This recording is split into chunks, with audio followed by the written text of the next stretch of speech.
Hello, I'm Dr. Darlene Chambers, Senior Vice President for Programs and Services at the National Charter Schools Institute. Thanks for joining me. Wisconsin state law establishes authorizers. Authorizers are entities charged by law to approve new schools, monitor ongoing performance, and evaluate the performance of public charter schools in order to make renewal decisions, re-up the charter.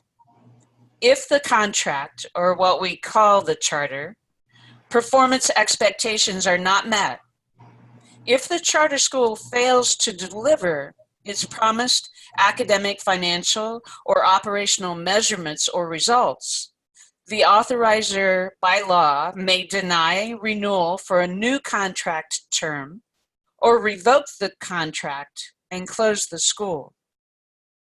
Our time together will begin building the foundation of how quality authorizers determine their roles and responsibilities for this oversight of charter school performance. The question driving our discussion is in front of you. What authorizer roles and responsibilities are key to monitoring the performance that the authorizer has set in those contract negotiations?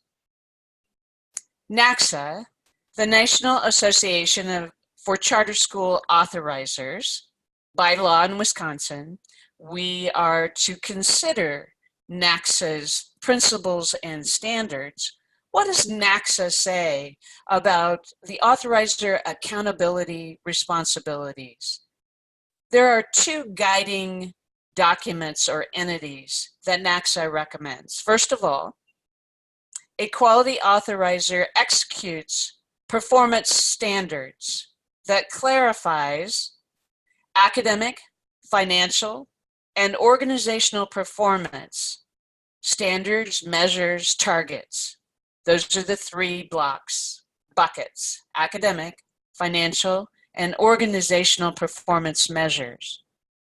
The quality authorizers establish performance standards to judge not only the effectiveness of a regular brick and mortar or virtual school, but also consider alternative needs and what an online school needs for its unique type of school, what type of performance standards for those two entities. Expectations for FAPE, free and appropriate public access to education, so that all students receive education, support, services, and outcomes, even if there are disabilities, physical and learning. And if applicable, that there be performance standards for educational service providers, or what NACSA calls third-party contracts.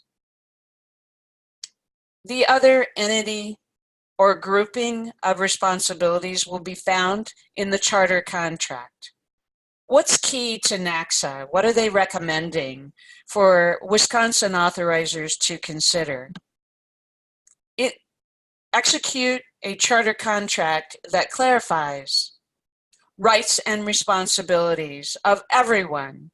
What's expected of the authorizer? What is expected of the board? What is expected of the school? That's the three-legged partnership that's in that contract. That the contract address the performance standards, criteria, and condition of those three buckets. Do you remember what they were? Academic, financial, and operational. Don't forget Wisconsin law and code. The contract needs to address statutory, regulatory, and procedural terms, not only of the state, but any federal requirements. Adhere to essential public education obligations. There's going to be a money flow of public dollars to that school. For that money flow, what can the public expect? What kind of obligations? And school closure responsibilities. At the beginning of the contract negotiation, start with the end in mind. what could cause closure, and who has responsibilities to close that school correctly and responsibly on behalf of the students and parents in the state of Wisconsin. We also have another document that is excellent to consider as a quality authorizer in the state of Wisconsin.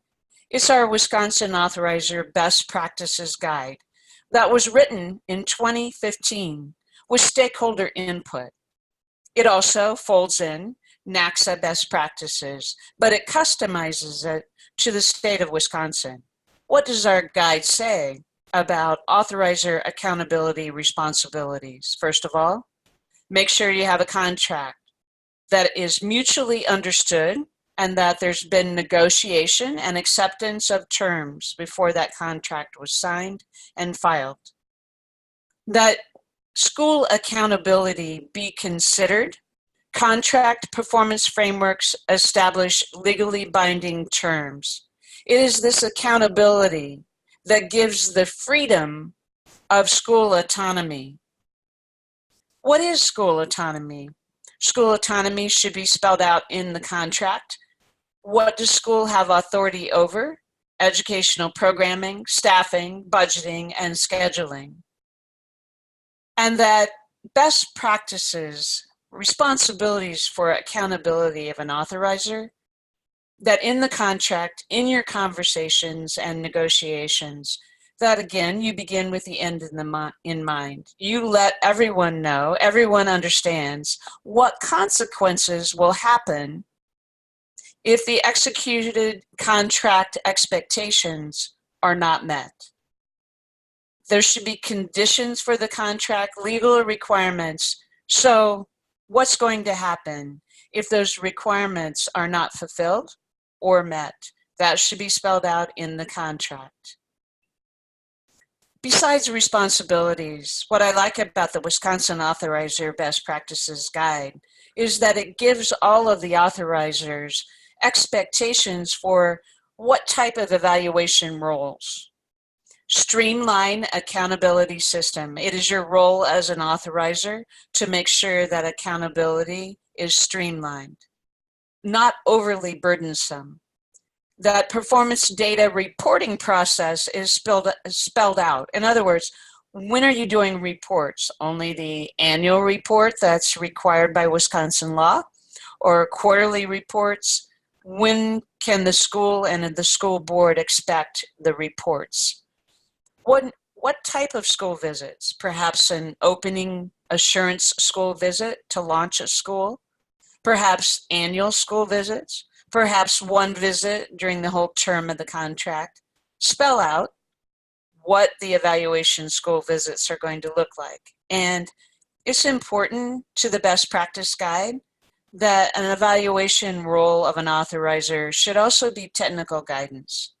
What types of forms, what types of rubrics are you using? What types of protocol and practice can the school and the school board expect?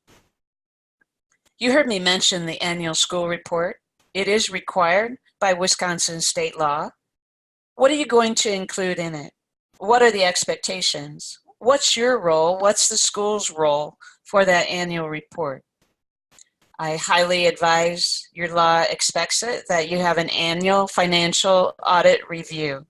Each school will have an audit, or perhaps your district will have an audit that folds in the charter school performance financially.